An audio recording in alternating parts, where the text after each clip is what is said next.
2024 లేదా 25లో డిగ్రీ లేదా బీటెక్ చదివారా? సాఫ్ట్‌వేర్ జాబ్ కోసం ఎదురు చూస్తున్నారా? అయితే కోడ్ జ్ఞాన్ 100 డేస్ కోర్సులో చేరండి. జాబ్ సాధించండి.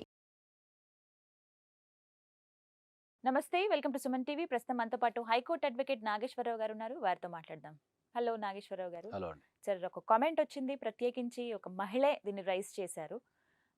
ఇప్పుడు వస్తున్నటువంటి తీర్పుల విషయంలో పర్టికులర్‌గా సుప్రీంకోర్టు అభిప్రాయపడిన విషయం ఇది. అదే వారు ప్రస్తావించారు. ఏంటి అనంటే డౌరీ కేసెస్‌లో కావచ్చు, ఈ హెరాస్మెంట్ కేసెస్ ఏవైతే ఉంటాయో 498 ఇందులో మరీ ముఖ్యంగా ఎవరైతే కోడళ్ళు వెళ్లి ఇలా కేసు వేస్తారో వాళ్ళకి ప్రతిసారి అన్యాయమే జరుగుతుంది. వాళ్ళు ఎక్కడ గెలిచిన సందర్భం అనేదే లేదు. అంటే రివర్స్‌లో వీళ్ళదే తప్పన్నట్టే క్రియేట్ అవుతుంది అనే మాట ఏకంగా సుప్రీం కోర్టే అభిప్రాయపడింది. యాస్ ఎ అడ్వకేట్‌గా మీరేం చెప్తారు దీనిపైన? ఇప్పుడు ఎప్పుడైనా కూడా ఇప్పుడు ఒక Ganesh Kumar versus state of Bihar అనే కేసులో సుప్రీంకోర్టు అనేది అభిప్రాయపడిన మాట వాస్తవమే అది. హ్మ్. ఎందుకు అంటే ఇప్పుడు ఎక్కడైనా కూడా ఒక 498 అని కానీ లేకపోతే దాన్ని డౌరీ కేసు కానీ మనం చెప్తుంటాం మనం జనరల్గా. హ్మ్. ఈ 498 కానీ డౌరీ కేసు కానీ మనకి ఏమవుతుందంటే మహిళలు ఎక్కువ శాతం ఏమవుతుందంటే కోర్టులలో గెలవలేకపోతుంటారు. ఈవెన్ దో నిజమైన హరాస్మెంట్ ఉన్నా కూడా. హ్మ్. సో ఎందుకు కారణాలు ఏంది అనేది కనుక మనం విశ్లేషిస్తే ఒక 498 అనే కేసు కానీ ఒక డౌరీ కేసు కానీ కింది కోర్టులలో మహిళలు ఎందుకు ఓడిపోతున్నారు గనక కారణాన్ని కనుక విశ్లేషిస్తే మనం ప్రధానంగా చెప్పాల్సిన విషయం ఏంటంటే వాళ్ళు కంప్లైంట్ రాసే విధానం. ఓకే. ఉమ్. సో ఎక్కడైనా కూడా మీరు చూడండి ఒక 90% ఆఫ్ ద కంప్లైంట్స్ అనేవి వన్ పేజీ ఉంటాయి. అంతే. అంతే, ఎక్కువ ఉండవు, ఒక వన్ పేజే ఉంటుంది అంతే. ఆ! 90% ఆఫ్ ద కంప్లైంట్స్. ఒక్కసారి ఎవరన్నా కనుక కంప్లైంట్ ఇచ్చుంటే మీరు ఆ కంప్లైంట్ ఒక్కసారి మీరు మీరు చూసుకోండి సరిపోతుంది. హ్మ్. సో ఎప్పుడైనా ఒక ఇంట్లో హరాస్మెంట్ జరిగినప్పుడు అత్త ద్వారా కానీ అత్తమామల ద్వారా కానీ భర్త ద్వారా కానీ ఇతర వ్యక్తుల ద్వారా కానీ ఏదైనా హరాస్మెంట్ జరిగినప్పుడు ఆ హరాస్మెంట్ అనేది మెంటల్ హరాస్మెంట్ కావచ్చు, ఫైనాన్షియల్ హరాస్మెంట్ కావచ్చు, ఓకే. లేదా ఫిజికల్ హరాస్మెంట్ కావచ్చు. జరిగినప్పుడు మహిళ పోలీస్ స్టేషన్కి వెళ్ళి ఒక కంప్లైంట్ ఇవ్వడాన్నే మనం దాన్ని జనరల్గా 498 సెక్షన్ కింద కంప్లైంట్ ఇచ్చుకునే అధికారం వాళ్ళకు ఉంటుంది. అవును. సో ఈ 498 మీద కంప్లైంట్ ఇచ్చినప్పుడు మ్యాక్సిమం వాళ్ళు కౌన్సిలింగ్ చేసి సమస్యను పరిష్కరించడానికి ప్రయత్నిస్తారు. హ్మ్. ఒకవేళ సమస్యని పరిష్కరించలేని క్రమంలో వాళ్ళు ఏం చేస్తారంటే ఎఫ్ఐఆర్ బుక్ చేసి ఇన్వెస్టిగేషన్ చేసి వాళ్ళు ఇన్వెస్టిగేషన్ చేసిన తర్వాత ఛార్జ్ షీట్ అనేది కోర్టులో ఫైల్ చేస్తారు. యెస్. సో కోర్టులో ట్రయల్ రన్ అయిన తర్వాత కోర్టు జడ్జిమెంట్ ఇస్తుంది. హ్మ్. ఓకే, మహిళకు అన్యాయం జరిగిందా లేదా, వాళ్ళకి ఏం శిక్ష విధించాలా ఎట్లా చేయాలనేది కోర్టు విల్ డిసైడ్.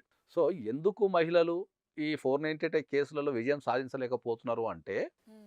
వాళ్ళు ప్రధానంగా మనం చెప్పాల్సింది ఏంటంటే కంప్లైంట్ రాయడం. అంటే ఎలా రాయాలి సార్? ఇది కూడా ఒకటి ఉంటుందా? అదే చెప్తున్నా, కంప్లెయింట్ అది రాసే వాళ్ళకి విధానం. ఎందుకంటే వాళ్ళు ఎమోషనల్గా బరస్ట్ అయిపోయో లేకపోతే వాళ్ళకు కంప్లైంట్ రాసే విధానం తెలవక, ఏం హ్మ్. రాయాలనో తెలవక, ఓకే. ఎందుకు రాయాలనో తెలవక, ఎట్లా రాయాలనో తెలవక, ఇది మెయిన్ సార్. ఆ! ఎలా రాయాలో తెలియక తెలియక చాలా ఏం మంది చేస్తారంటే మిస్టేక్. వాళ్ళకి ఏది ఇస్తే రాసేస్తారు.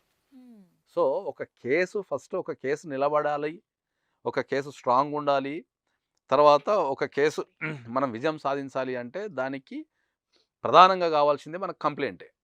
మెయిన్ అదే కదా సార్. ఆ యెస్. కంప్లైంట్‌ని బేస్ చేసుకొనే మిగతా కేస్ అంతా రన్ అవుతూ ఉంటది. సో, ఎప్పుడైతే ఆ కంప్లైంట్ బేస్ చేసుకొని మిగతా కేస్ అంతా రన్ అవుతూ ఉంటదో, మరి ఆ కంప్లైంట్ అనేదే సక్కగా లేకపోతే నువ్వు విజయం సాధించే అవకాశం తక్కువ. అంటే ఇక్కడ ప్రస్తావించాల్సిన అంశాలు కూడా చెప్పండి సార్. ఏవేవి? అంటే ఇప్పుడు ఫర్ ఎగ్జాంపుల్ మేబీ అత్తమామల నుంచే ప్రెషర్ అని అనుకోండి. అది అంటే ఎలా ప్రస్తావించాలి? పాయింట్ టు పాయింట్ రాయాల్సిన అవసరం లేదు. ఇప్పుడు 4 ఏళ్ల నుంచి హింసిస్తున్నారు అని అంటే గనక అదంతా ఎంతని రాస్తారు? మీరు పాయింట్ టు పాయింట్ రాయాల్సిన అవసరం లేకున్నా కూడా దానికి మినిమమ్ ఇంగ్రీడియెంట్స్ కొన్ని ఉంటాయి. ఓకే. ఇప్పుడు జనరల్‌గా ఇప్పుడు నేనున్నా అనుకోండి, నేను చూసే కంప్లెయింట్స్‌లో 90% ఆఫ్ ద కంప్లెయింట్స్ ఏం రాస్తారంటే నేను సో అండ్ సో రోజున నేను పలానా వ్యక్తిని మ్యారేజ్ చేసుకున్నా. తర్వాత ఒక 15 రోజులో, నెల రోజులో, 6 నెలలో మంచిగున్నాం. తర్వాత మా అత్తమామలు, మా ఆడపడుచులు, లేకపోతే మా బావమరుదులు వీళ్ళందరూ కలిసి నన్ను మానసికంగా, శారీరకంగా ఇబ్బంది పెట్టి నన్ను అదనపు కట్నం తెమ్మని నన్ను ఇంట్లో నుంచి ఒకరోజు ఎల్లగొట్టారు. ఇదే ఫార్మాట్‌లో 90% ఉంటాయి. ఓకే. కాకపోతే ఏందంటే ఆ కంప్లెయింట్స్‌లోకొచ్చిన తర్వాత ఏమైతదంటే కోర్టు ఎప్పుడైనా మీరు అర్థం చేసుకోవాల్సింది ఏంది అంటే, మీరు మీ పాయింట్ ఆఫ్ వ్యూలో మీరు కంప్లెయింట్ రాస్తారు. అక్కడ హరాస్మెంట్ జరిగింది నిజమే అయినా కూడా, కానీ మీకు ఏం రాయాలో, ఎలా రాయాలో తెలియక మీరు ఏం చేస్తారు, దాన్ని మీ వెర్షన్‌లో రాసేస్తారు. కానీ కోర్ట్‌లో ప్రూవ్ చేయటానికి కొన్ని ఇంగ్రీడియెంట్స్ అనేటివి కంపల్సరీ ఉండాలి దాంట్లో. ఓకే. అవి ఎలా తెలుస్తాయి సార్? ఎవరిని అడగాలి? అది జనరల్‌గా అదే చెప్తున్నా. ఎప్పుడైతే నేను చెప్తా నేను ఎవరికైనా ఏం చెప్తా అంటే ఏందంటే, మీరు హ్మ్. ఎప్పుడైనా ఒక కంప్లెయింట్ ఇవ్వాలనుకున్నప్పుడు హ్మ్. యాజ్ ఏ లేమ్యాన్ మీకు ఏం రాయాలి, ఎలా రాయాలి అనేది తెలవదు కాబట్టి, హ్మ్. మీరు కంపల్సరీ మీరు దగ్గరలో ఉన్న ఒక అడ్వకేట్ దగ్గరికెళ్తే హ్మ్. దాన్ని వాళ్ళు మొత్తం నీట్‌గా రాసిచ్చేస్తారు. ఓకే. సో, చాలామంది ఈ విషయం తెలవక ఏంటంటే వాళ్ళు డైరెక్ట్ పోయి వాళ్ళు ఆ కంప్లైంట్ రాసుకొని తర్వాత మా కేసు స్ట్రాంగ్ లేదు, లేకపోతే అది లేవు, ఇది లేవు అంటే దాంట్లో విట్నెస్లు చూడాల్సి వస్తది. తర్వాత ఇన్సిడెంట్స్ చూడాల్సి వస్తది. తర్వాత హరాస్మెంట్‌ని మనం ఎక్స్‌ప్లెయిన్ చేయాల్సి వస్తది.